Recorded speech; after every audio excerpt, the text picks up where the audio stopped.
जय जय श्री राधे, जय जय श्री राधे, जय जय श्री राधे। भक्ति भक्ति भगवंत गुरु चतुर्नाम वपुएक, इनके पदबंधन किए नाशे विघ्न। श्याम प्यारी कुंज बिहारी, जय जय श्री हरिदास दुलारी। श्याम प्यारी कुंज बिहारी, जय जय श्री हरिदास दुलारी। श्याम प्यारी कुंज बिहारी, जय जय श्री हरिदास दुलारी। आज के सत्संग में चार दिग्गज महंत श्री सुत प्रज्ञ जी, श्री श्रुत धाम जी, श्री श्रुत उद्धत जी, इनका श्री श्रुतदेव जी, इन चार महंतों का चरित्र वर्णन करेंगे। नाभाजी कहते हैं, चतुर्महंत दिग्गज चतुर भक्त भूमदा वेरे, सुप्रज्ञा श्रुतदेव ऋषभ पोह करी एव जैसे। श्रुतधामा श्रुत उद्धत पराजिति बामन जैसे। श्री रामानुज गुरुबंधु विदित जग मंगलिकारी, सब संहिता प्रणीत ज्ञान सनकादिक सारी। इंद्रा पद्धति उदार धी सभा साग सारंग कहें, चतुर्महंत दिग्गज चतुर भक्त भूमुदा वेरे। नाभाजी कहते हैं, ये चार महान संत चार दिग्गजों के समान थे। ये भक्ति रूपी भूमि को अपने प्रभाव से अचल रखते थे, अर्थात कोई भी विधर्मी भक्ति का थोड़ा भी विरोध अथवा खंडन करने का साहस नहीं करता था। श्री श्रुतप्रज्ञ जी और श्री श्रुतदेव जी दोनों, श्री ऋषभ और श्री पुष्कर, इन दोनों दिग्गजों के समान थे। श्री श्रुतधाम जी और श्री श्रुत उद्धत जी ये पराजित और वामन नामक दिग्गजों के समान थे। ये चारों श्री रामानुजाचार्य के गुरु भाई थे। ये अपनी भक्ति निष्ठा और विद्वता के कारण विश्व में विख्यात थे और संसार का मंगल करने वाले थे। शिव संहिता में वर्णित ज्ञान विज्ञान के तत्व को जानने में संकादिकों के समान थे।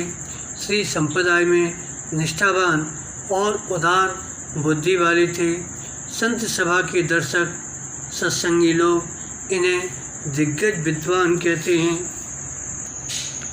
श्री श्रुत प्रज्ञ जी, इनका चरित्र वर्णन करते हैं। ब्राह्मण कुल में उत्पन्न श्री श्रुत प्रज्ञ जी यथानाम तथा गुण को चरितार्थ करते हैं।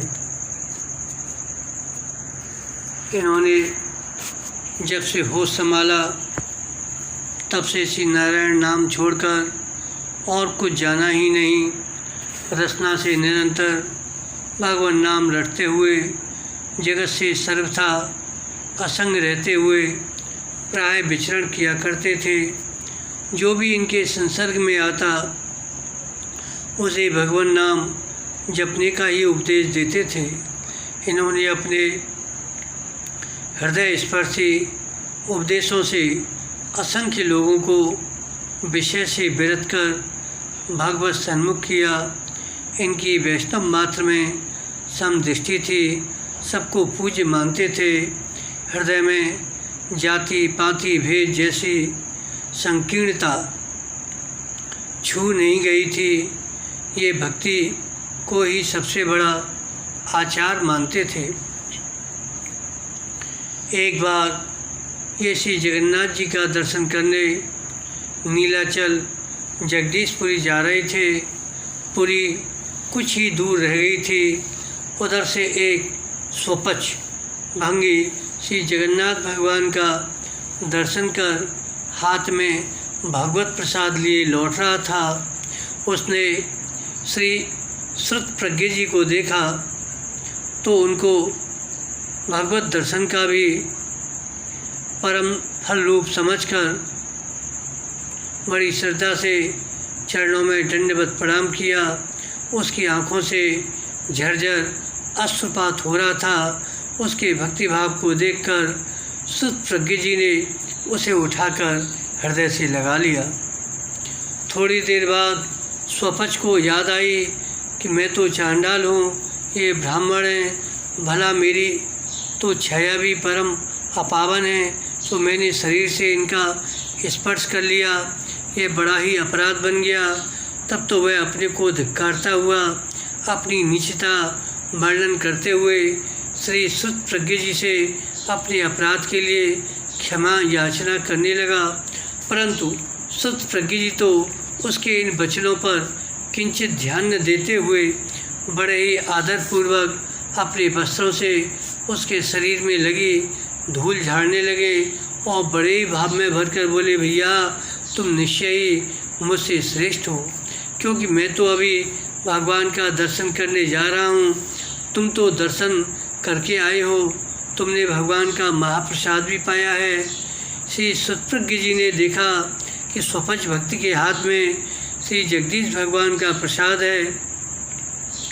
कहावत है, जगन्नाथ का भात जगत पसारे हाथ। ये भी उसके आगे हाथ फैलाकर प्रसाद की याचना करने लगे। स्वपच प्रथम तो सपचाया, परंतु इनके प्रेम आग्रह को देखकर प्रसाद दिया। ये तुरंत ही प्रसाद पाकर नृत्य करने लगे। उस दिन रात्रि भर श्री सुत प्रज्ञ जी उस स्वपच भक्ति के साथ सत्संग करते रहे। प्रातः बड़े आदरपूर्वक विदा करके स्वयं जगदीशपुरी आए और भगवान का दर्शन कर कृतार्थ हुए। अब श्री सुखदेव जी का चरित्र वर्णन करते हैं। परम वैष्णव श्री सुखदेव जी संत वैष्णवों की जमात संग में लेकर प्राय विचरण ही किया करते थे। विचरण का उद्देश्य था विमुख जीवों को भागवत सम्मुख करना, नीरस हृदय को सरस बनाना, घर घर में भक्ति का प्रचार करना। एक बार ये विचरते विचरते एक अभक्त राजा के राज्य में पहुंच गए। यथा राजा तथा प्रजा के अनुसार वहाँ की प्रजा भी महानास्तिक थी। राजा के बाग में जमात टिकी। वहाँ आसपास कोई नदी तालाब नहीं था। बाग में ही एक दो कुएं थे स्नान के लिए। जब साधु कुएं से जल लेने लगे तो बाग के मालियों ने उन्हें स्नान नहीं करने दिया। बोले, यह कुआं बाग सींचने के लिए है, न कि मंडी बैरागियों के स्नान के लिए। बहुत कहने सुनने पर भी मालियों ने किसी भी कुएं से जल नहीं लेने दिया। तब से सुखदेव जी ने संतों से कहा कि बिना स्नान किए ही सब लोग मिलकर भगवान नाम संकीर्तन कर लें, फिर यहाँ से प्रस्थान करें, यहाँ रहने लायक नहीं है। अभी संत कुछ दूर ही गए थे, इधर नगर भर के कुएं बावलियाँ सूख गईं। नगर में जल के लिए हाहाकार मच गया। प्रजा ने राज दरबार में आकर पुकार की। राजा मंत्रियों के साथ बैठकर विचारी कर रहे थे। तब तक एक माली ने आकर बाग का वृत्तांत निवेदन किया। सबकी आंखें खुली। राजा मंत्रियों एवं प्रजाजनों को साथ लेकर श्री सुखदेव जी के चरणों में पड़ गया।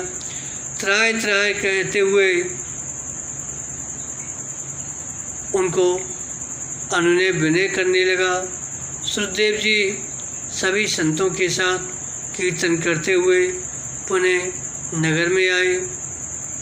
संतों के नगर में प्रवेश करते ही सभी जलाशय निर्मल जल से परिपूर्ण हो गए। राजा प्रजा सभी श्री सुखदेव जी के शिष्य हो गए।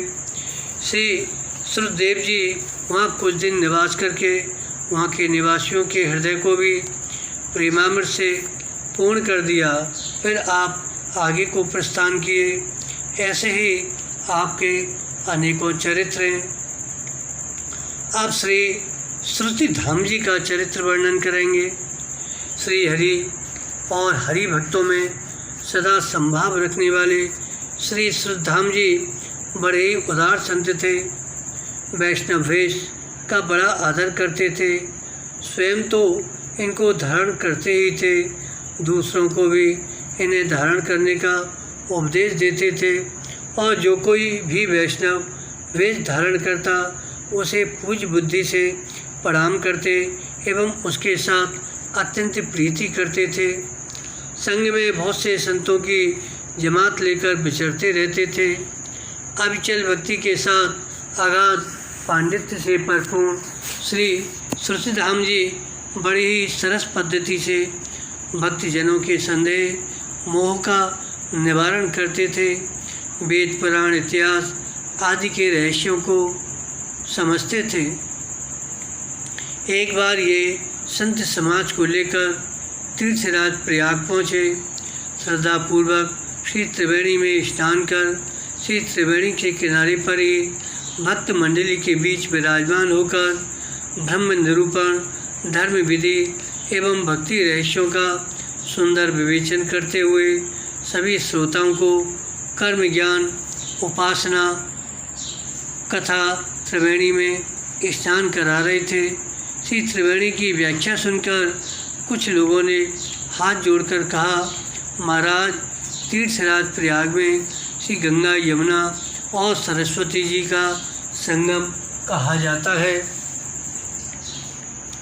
तो यहाँ श्री गंगा जी एवं श्री यमुना जी की श्वेत श्याम दो धाराएं तो प्रत्यक्ष दिखाई देती हैं, परंतु सरस्वती जी की तो केवल कथा मात्र ही है, प्रत्यक्ष दर्शन तो कभी होता ही नहीं। हम लोगों की अभिलाषा है कि आप कृपा कर श्री त्रिवेणी जी का प्रत्यक्ष दर्शन करावें। यह सुनकर श्री श्रुति धाम जी ध्यानस्थ हो गए। इनके ध्यान करते ही श्री गंगा, यमुना, सरस्वती जी ने प्रथम तो अपने दिव्य देव रूप का दर्शन कराया, इसके बाद पुनः प्रवाह रूप का दर्शन कराया। श्री त्रिवेणी जी का दिव्य दर्शन पाकर एवं श्री श्रुति धाम की महिमा विचार कर वहाँ के लोग बड़े ही भाव विभोर हो गए। सबको शरीर की सुध बुध भूल गई। आज श्री गंगा जी की धवल धारा एवं श्री यमुना जी की श्याम धारा के बीच श्री सरस्वती जी की अरुणिम धारा का प्रत्यक्ष दर्शन कर सबने श्रुति शास्त्र को परम सत्य माना। फिर सबने अनुराग से उमड़कर संगम में स्नान किया। संतों के निवेदन करने पर श्री श्रुति धाम जी ने भी श्री सरस्वती जी का दर्शन किया और त्रिवेणी में स्नान किया। सर्वत्र श्री त्रिवेणी जी की जय एवं श्री श्रुति धाम जी की जय का स्वर गूंजने लगा। ए विध जय जयकार कर लोग उचारत नाम, चरण परत श्रुति धाम के पूरे सबके काम। आप श्री श्रुति उदर जी का चरित्र वर्णन करते हैं। सद्गुण सिंधु श्री श्रुति उदर जी अपना सर्वस्व संतों की सेवा में अर्पण कर स्वयं भगवत चिंतन करते हुए सदा एकाकी विचरण किया करते थे। एक बार मन में आया कि चलें गंगा स्नान करावें। एक दिन मार्ग में एक राजा की वाटिका में रात्रि में विश्राम किए। थोड़ी देर विश्राम करने के अनंतर ये बैठकर भगवत ध्यान करने लगे। संयोग की बात, उसी रात को राजा के महल में चोरी हुई। चोर माल मत्ता लेकर भगे जा रहे थे कि राज कर्मचारियों ने उन्हें देख लिया। सिपाहियों ने तुरंत पीछा किया तो चोर उसी वाटिका से होकर भागे। कुछ ने तो डर के मारे चोरी का सामान वहीं फेंक दिया और एक ने एक मणियों की माला ध्यान करते हुए श्री श्रुति उदर जी के गले में डाल दी। इनको ध्यान में बाह्य जगत का किंचित भी ध्यान नहीं था, अतः चोर कब आए कब गए क्या किए इसका कुछ भी पता नहीं था। परंतु चोरी का सामान वहीं पड़ा मिला एवं मणिमाला इनके गले में थी, अतः सिपाहियों ने इन्हें चोर मानकर पकड़कर राजा के सन्मुख उपस्थित किया। राजा ने बिना विचारे परम भागवत को कारागार में बंद कर दिया। श्री श्रुत उदर जी जो स्वर्ग नरक अपवर्ग समाना, जैते देख धरे धनुबाना, ये तो जो है सब जगह अपने प्रभु को देखते थे। अब ऐसी स्थिति इनकी थी, अतः बिना किसी खेत के कारागार में भी भागवत चिंतन करते रहे। लेकिन भक्त वत्सल भगवान को राजा का ये अन्याय असह्य हो गया। फलस्वरूप राजा के सिर में अत्यंत दारुण पीड़ा होने लगी। यद्यपि यथासंभव सभी प्रकार के उपचार किए, परंतु सब व्यर्थ रहे। भला दैवी कोप कभी दवा दारू से शांत होता है। अंत में मंत्रियों ने सुझाव दिया कि आपने संत को सताया, यह उसी का परिणाम जान पड़ता है, अतः शीघ्रता शीघ्र संत को कारागार से मुक्त किया जाए एवं चरणों में पड़कर अपराध क्षमा कराया जाए। राजा तत्काल त्राय त्राय करते हुए संत के चरणों में अपना माथा टेक दिया। संत की कृपा दृष्टि होते ही सभी आदि व्याधि का तुरंत शमन हो गया। राजा ने सब परिवार श्री श्रुत उदर जी का शिष्यत्व ग्रहण किया। सभी लोग इनके शिष्य हो गए। इस प्रकार ये चारों दिग्गज महंत महानुभाव भक्ति के प्रचार प्रसार द्वारा जगत का मंगल करने वाले हुए। कहने का भाव यह है, इन लोगों ने बिना किसी भेदभाव के प्राणी मात्र को भक्ति दान दिया। बोलो भक्ति भगवान की जय। जय जय श्री राधे, जय जय श्री राधे, जय जय श्री राधे।